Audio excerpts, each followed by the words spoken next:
বাংলাদেশের জুডিশিয়াল বেতন স্কেল ও নিয়োগ বিধি বাস্তবায়নের দাবিতে বিচার বিভাগীয় কর্মচারীরা সারা দেশে কর্মবিরতি পালন করছেন। কেন্দ্রীয় কর্মসূচির অংশ হিসেবে সকালে ঝিনাইদহ, সিরাজগঞ্জ, রংপুর সহ বিভিন্ন জেলার আদালত প্রাঙ্গণে অবস্থান কর্মসূচি পালন করেন তারা। বক্তারা অভিযোগ করেন, বিচার বিভাগ নির্বাহী বিভাগ থেকে পৃথক হলেও এখনও সহায়ক কর্মচারীরা সমান সুযোগ সুবিধা পাচ্ছেন না। পদের অভাব ও পদোন্নতির সীমাবদ্ধতায় বছরের পর বছর একই পদে থাকতে হচ্ছে।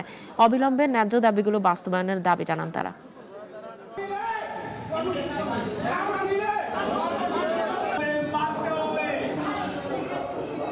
মগর্ষ ভাতা এবং আমাদের ব্লক পথ ওপেন করে আমাদের দাবি মানতে হবে। এই উদ্দেশ্যে আমরা সারা বাংলাদেশ একযোগে কর্মবিরতি পালন করছি। এই বিচার বিভাগের এই সচিবালয়ে আমাদেরকে অন্তর্ভুক্ত করে বিচার বিভাগের যে স্বতন্ত্র স্কেল আছে এই স্কেলের আওতায় নিয়ে আসতে হবে। আমরা বিচারকদের সহায়ক কর্মচারী হিসেবে থেকেও আমরা বিচার বিভাগের অন্তর্ভুক্ত কর্মচারী নই।